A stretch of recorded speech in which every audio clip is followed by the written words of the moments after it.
우리 교회 이름을 복된 교회라고 지었어요. 영어로는 블레싱 처치, 복을 받아서 복을 나누어 주는 교회, 그런 의미예요. 이 복은요, 우리가 세상에서 추구하는 행복과는 근본적으로 다릅니다. 영어로 행복을 해피라고 표현해요. 해피니스라고도 표현하죠. 그 말의 어원은 happen, 우리가 잘 쓰는 해프닝, 우연 발생적으로 일어난 사건을 해프닝이라고 그래요. 세상의 행복은 우연 발생적으로 우리에게 올 수도 있고, 재수 없으면은 있던 복도 달아날 수도 있고, 그런 뜻이에요. 한자로도 행복이라고 하는 말은 그 행자가 다행스러울 행자예요. 재수가 좋아서 다행히 복이 되는 거, 그걸 행복이라고 그래요. 복이라고 하는 말은 영어로 bless, God bless you, 하나님이 복 주시기를 바랍니다. bless라고 영어로 그래요. 근데 그 말의 어원을 찾아 들어가 보면은 bleed, blood, 피라는 뜻이에요. 피 흘리다, 희생하다, 그런 뜻에서 복이라고 하는 말이 왔어요. 그러니까 우리가 교회 이름을 복된 교회라고 지을 때는 피 흘림으로 우리에게 만들어지는 복된 교회라는 뜻이에요. 한자로도 복복자를 여러분 한번 좀 설명드리겠어요. 복자는 두 글자가 합해진 건데요. 이쪽에 화자도 잘 안 보이는데, 화자 먼저 설명을 드리면, 화자는 이 보일시 혹은 귀신시자라고도 하는데, 이 보일시변에 이 삐뚤어질 괴 혹은 외자가 합해지면 화자가 돼요. 누가 화가 있느냐 하면 하나님 앞에 함부로 말하는 사람이 화가 있는 사람이에요. 복복자를 설명드릴게요.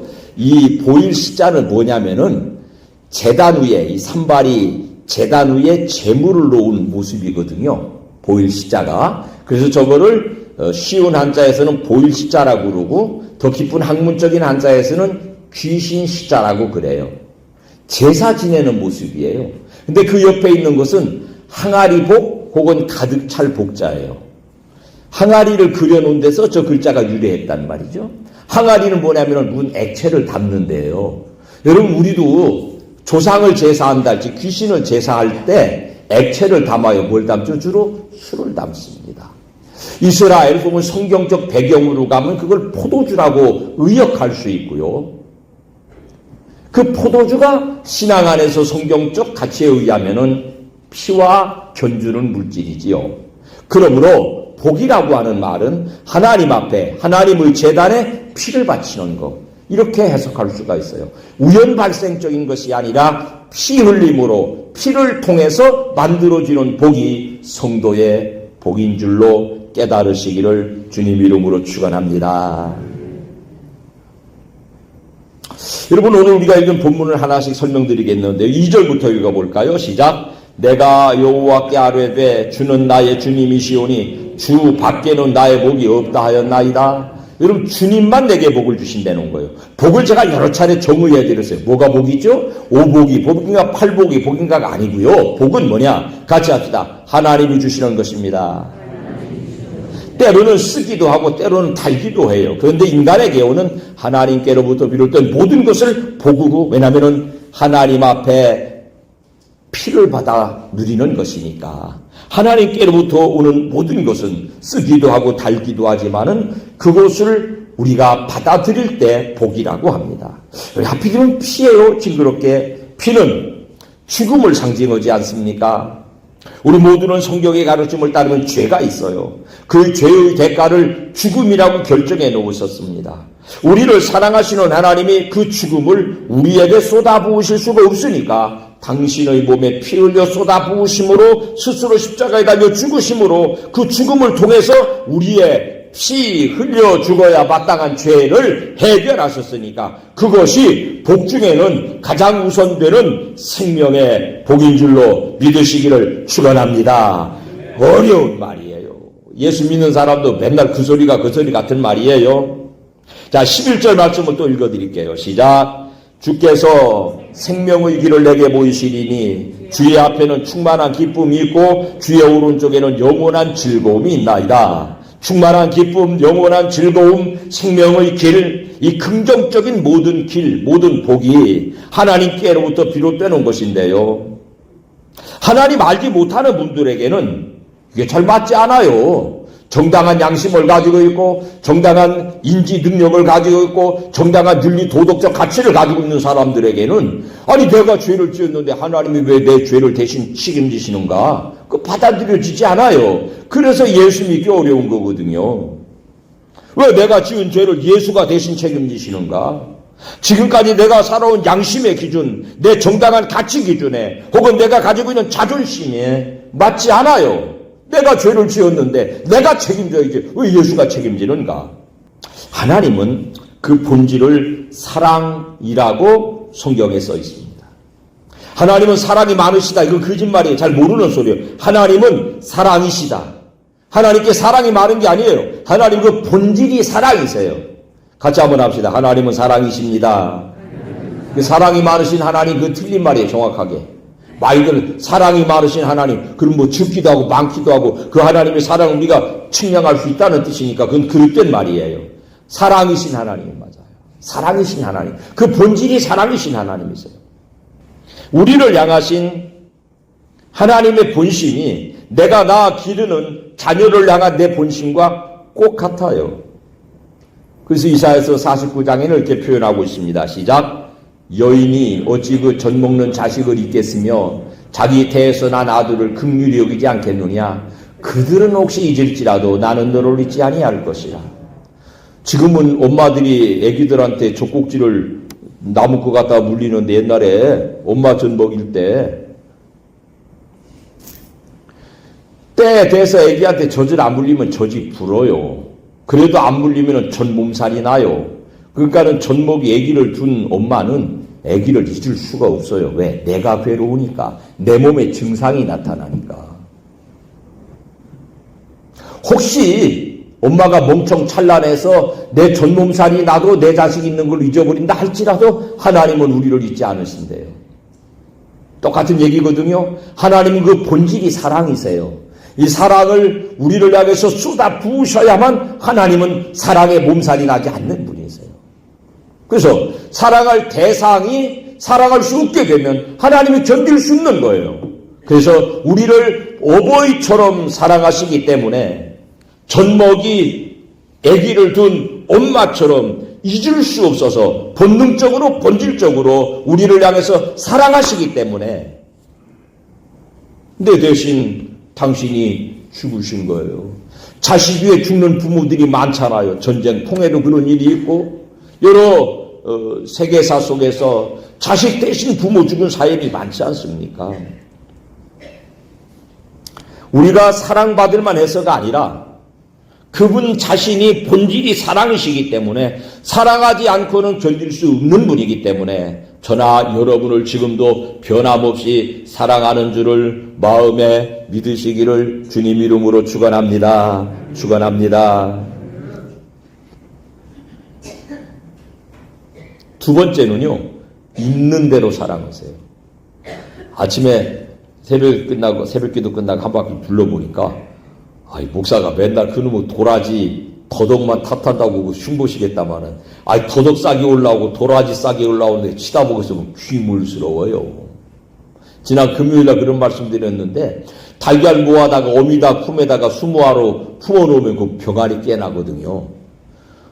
그 병아리 깨나가지고 노란자 삶아서 이렇게 체에다 갈아서 먹이면 쫙쫙쫙쫙 그거 먹고 다니는 거는 그거 사랑스럽지 않은 사람이 없어요. 사랑스러워요, 그거는. 산이들이 어제 100일인데 그들 치다 보면은 이쁘다, 아이고 이뻐라. 그 소리가 그냥 탄성처럼 자연 발생이 돼요. 사랑할 만한 것을 사랑하는 것은 인지상정이라고 그래요. 근데 있잖아요. 하나님의 우리를 향한 사랑은 우리가 사랑스러워서 하는 사랑이 아니래요. 로마서 5장 8절 시작. 우리가 아직 시작. 우리가 아직 죄인 되었을 때에 그리스도께서 우리를 위하여 죽으심으로 하나님께서 우리에 대한 자기의 사랑을 확증하셨. 우리는 사랑받을 만하지 못한 죄인의 모습으로 추한 모습으로 있는 그 상태 그대로 하나님 우리를 사랑하심으로 우리가 사랑스러워서 사랑하는 게 아니라 당신 안에 사랑이 있음을 증명해 보이셨다는 뜻이에요. 왜요? 사랑으로만 살려낼 수 있으니까. 가르치고 삿대질하고 채찍질하고 율법 가지고 갖다 가두고 벌주고 그래가지고는 안 살아나더라고. 구약 4,000년 동안에. 하나님의 새로운 차원에 우리를 구원하시는 방법, 사랑의 방법으로 자기 속에 차고 넘치는 사랑을 우리에게 쏟아부어 주심으로 내가 어떻게 생겼든지에 상관하지 않고 사랑스러운 사람을 사랑하기는 쉽지만은 사랑할 수 없는 대상일지라도 사랑하시는 것이 하나님 사랑인데요.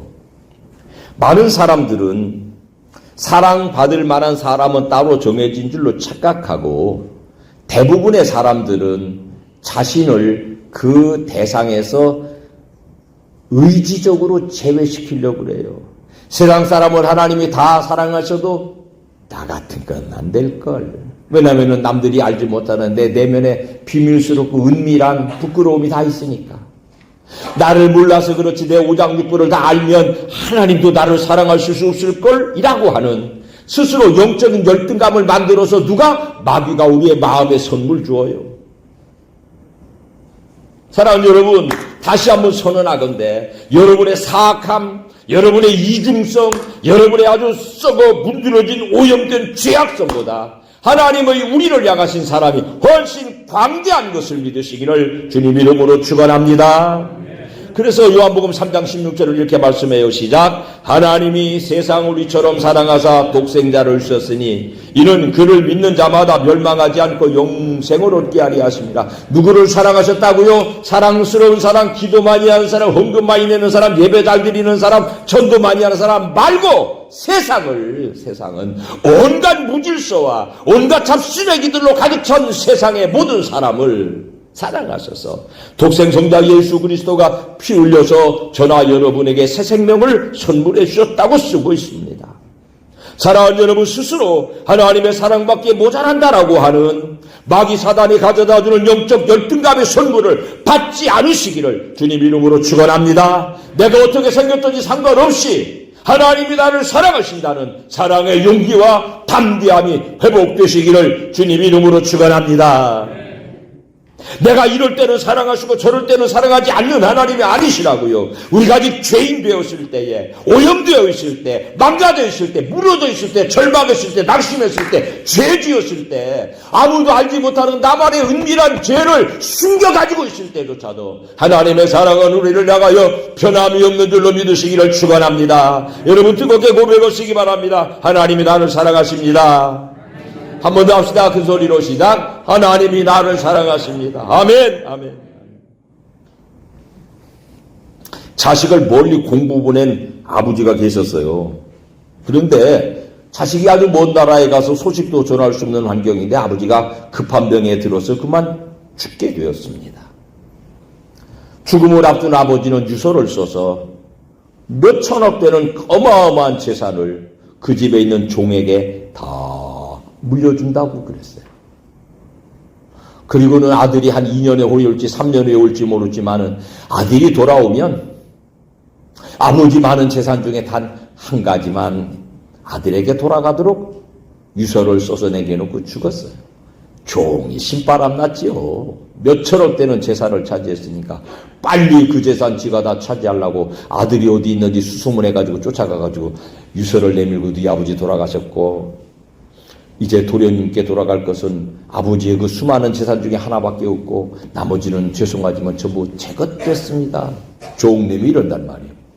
돌아온 아들이 아무리 생각해도 그 수천억 재산을 저 종한테 남기시고 나한테는 하나만 차지하시고 밭을 차지할까 돈을 차지할까 집을 차지할까 차를 차지할까 아파트를 차지할까 고민하다가 아버지 죽은 아버지의 친구 지혜로운 임감님 찾아가서 우리 아버지가 이런 유서를 남겼는데요. 이럴 수가 있습니까? 이게 무슨 뜻입니까? 그 유서를 가만히 들여다보시던 지혜로운 인감님이 너희 아버지가 너한테 다 물려주고 가셨다.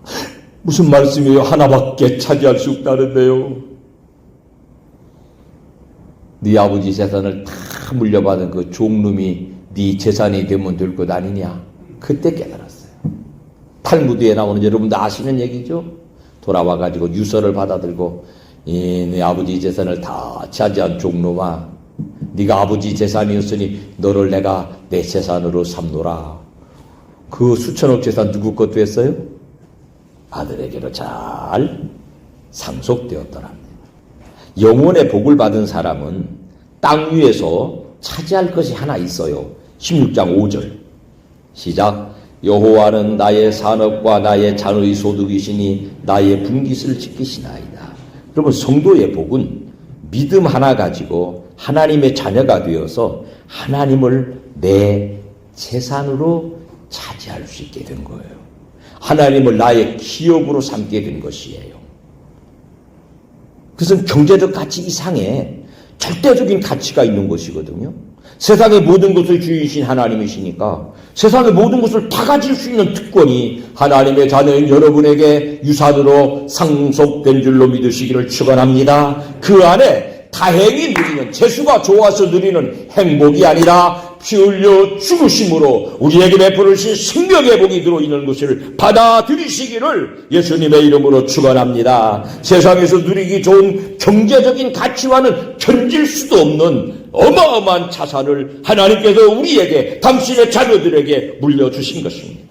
그래서 6절을 이렇게 고백해요. 시작. 내게 줄로 재어준 구역은 아름다운 곳에 있으며 나의 기업이 실로 아름답도다. 그 하나님이 내 삶을 정해주시는 대로 사는 동안에는 실패가 없습니다. 아름다운 인생이 됩니다. 더 복 있고 더 좋은 여건 있는 곳을 찾아가는 것이 아니라 내가 사는 곳을 하나님께서 복된 터전으로 분정하여 주신다는 것입니다. 이런 복이 경제적인 문제뿐 아니라 인간관계 문제에 있어서도, 가정생활에 있어서도, 사람을 만나는 관계에 있어서도, 삶의 모든 영역에 있어서도 풍요롭게 적용되어서 여러분 인생에 정말로 바꿀 수 없는 중요한 자산이 되시기를 주님 이름으로 축원합니다. 여러분 한번 고백합시다. 나는 부자입니다. 돈 많은 것만 부자가 아니고요. 하나님을 자산으로 삼은 사람은 다행히 누리는 행복이 아니라 피 흘려 우리에게 값으로 사고 주시는 블레싱, 하나님이 주시는 복이 있으니 여러분 우리 교회 이름이요. 그런 깊은 의미가 있다니까요. 하나님이 피 흘려 주시는 교회, 하나님이 피 흘려 복되게 하신 교회, 복된 가족 여러분. 피 흘려주신 생명의 복이 여러분의 기업이 되었습니다. 그 복의 주인이신 하나님이 여러분의 재산이 되었습니다. 적은 통장에 얼마 있으세요? 아파트 몇 평짜리 가지고 사세요? 돈 얼마나 많으세요? 그거 차치하고 하나님이 기업이 되시는 풍요로운 인생을 살아내시기를 주님 이름으로 축원합니다. 축원합니다. 생명이 두 종류가 있어요. 1970년대 월남 파병 가던 분들이 이런 노래 불렀어요. 우리 김홍곤 목사님 해병대 출신인데 해병대 들어가서 월남 파병 가는 사람들이 이런 노래 불렀는데 혹시 기억나시는지 모르겠어요. 죽자니 청춘이요 살자니 고생이라 명예로운 해병대에 입대를 했네. 그랬대요. 그때에 우리나라 먹고 살 것도 별로 없고 경제적으로도 어렵고 청년들이 희망이 없는 거예요. 죽자니 청춘이 아깝고 살자니 고생인데 마치 월남에 전쟁 났으니까 거기 목숨 걸고 건너갔다가 살아 돌아오면 부자 돼가지고 오는 것이고 죽으면 마는 것이고 생명을 그렇게 던져버린 청춘들이 1970년대 청춘들이었거든요. 그런 생명을 일컬어서 우리는 생존, 생명 그렇게 이름 붙일 수 있어요. 생존, 그냥 살아있는 것, 먹고 마셔서 숨은 붙어 있지만은 그 생명을 통해서 재생산하지 못하고 복을 누리지 못하는 가치가 낮은 생명을 생존, 생명 그렇게 이름을 붙여보자고요. 죽자니 청춘이요 살자니 고생이라. 에이따 모르겠다. 해병대 입대해서 월남전에 가서 그저 살아 돌아오면 부자 되고 죽으면 많은 것이고 질 낮은 자기 생명을 그렇게 되뇌이던 우리 청춘들이 있었는데요. 또 다른 생명 하나는요. 생활 생명, 제가 붙이는 이름이에요. 생활하는, 생명이 활성화되는 생명, 살아있는 생명. 밥을 먹고 육신의 생명이 살아날 뿐 아니라 그 생명을 가지고 복을 누리고 의미를 만들어내고 타인에게 유익하고 진정 삶의 의미를 복으로 누리고 사는 사람. 오늘 본문의 9절에서 10절에 그런 사람을 쓰고 있습니다. 시작. 이러므로 나의 마음이 기쁘고 나의 영도 즐거워하며 내 육체도 안전히 살리니 왜냐하면 주께서 내 영혼을 수월에 버리지 아니하시며 주의 거룩한 자를 멸망시키지 않으실 것임이니이다. 기쁘고 즐거운 마음, 안전한 육체, 왜냐하면 버림받지 않을 것에 대한 믿음이 있기 때문에 나를 피로 값주고 사셔서 블레스, 하나님이 복을 내려주셨기 때문에 내 삶에 기쁨이 있고 즐거움이 있고 만족이 있고 타인에게 유의미한 인생을 살아낼 생명이 활성화된 종류의 사람도 있습니다. 사람 우리의 생명이 죽자니 청춘이요 살자니 고생이라고 하는 생존 생명이 아니라 기쁘고 감사하고 즐겁고 의미가 있고 남에게 참으로 보람된 생명을 살아내시는 그야말로 블레싱 처치, 하나님 복 주시는 성도님들 모두가 되시기를 주의 이름으로 축원합니다. 축원합니다. 그러기 위한 우리의 반응은 7절과 8절에 있습니다. 시작. 나를 훈계하신 여호와를 송축할지라 밤마다 내 양심이 나를 교훈하도다. 내가 여호와를 항상 내 앞에 모시며 그가 나의 오른쪽에 계심으로 내가 흔들리지 아니하리로다. 사랑하는 여러분, 하나님을 자산으로 가지셨어요? 누리셔야지요. 밤마다 양심의 교훈을 따라 훈계를 받고 피로 값주고 우리를 사신 하나님을 항상 내 마음에 옆에 앞에 모시고 사셔야죠. 하나님 그가 날 명하셨습니까? 주일 되었으니 하나님 얼굴 한번 뵙고 하나님 말씀 한 토막 듣고 그럼 안녕히 계십시오. 나는 좀 바빠서 세상에 안 받고 시돌아서 다시 오겠습니다. 이 땅으로 살면 이거는 활성화된 생명이 아니란 말이에요. 생존하는 생명이란 말이에요. 가치가 낮단 말이에요. 밤마다 하나님의 훈계를 받고 밤마다 하나님의 영광을 찬양하고 밤마다 양심으로 하나님을 만나는 고품격 신앙인격으로 살아내셔야 하나님 우리에게 주신 생명을 누리고 사는, 우리에게 주신 생명이 활성화되는 어떤 생명이세요? 생존하고 계신 거 아니에요? 죽지 못해 살고 계신 분 혹시 계십니까? 하나님이 나를 사랑하셔서 피 흘려 십자가에 죽으실 때에는 우리에게 그 생명의 복을 주셨는데 그 생명은 밤마다 주님의 훈계를 받고 밤마다 하나님을 찬양하고 매일 하루 24시간을 단위로 주님과 교제하고 동행하는 고품격 신앙인격을 살아내도록 그렇게 하셨어요. 알고 계세요? 알고 계세요? 아멘 합시다. 우리는 사무엘하를 좀 읽고 있어요.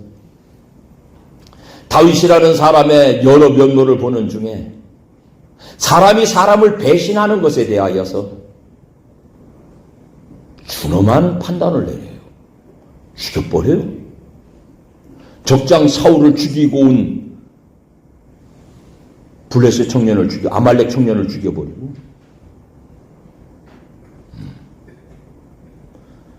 한편이 되겠다고 찾아온 사람에게도 네 편을 배신하고 왔다면 그걸 죽여버리더라고. 무서운 얘기죠. 사랑하는 여러분, 하나님 앞에 한평생 사는 동안에 우리의 삶의 질이 하나님께 집중되셔야 돼요. 그래서 매일이라는 말을 강조하는 거예요. 나를 훈계하신 여호와를 송축할지라. 밤마다 그 말은 달리 표현하면 매일 그 말, 매일. 하나님 안녕하세요. 오랜만입니다. 참 목사님이 선교도 잘하시고 은혜 많이 받고 갑니다. 그럼 안녕히 계세요. 다음 주에 이게 아니란 말이에요. 깨달으시기를 축원합니다. 주와 동행하시기를 축원합니다. 여러분의 생명이 영적 생존이 아니라 영적 생활, 활성화된 영성을 살아내시기를 주님 이름으로 축원합니다.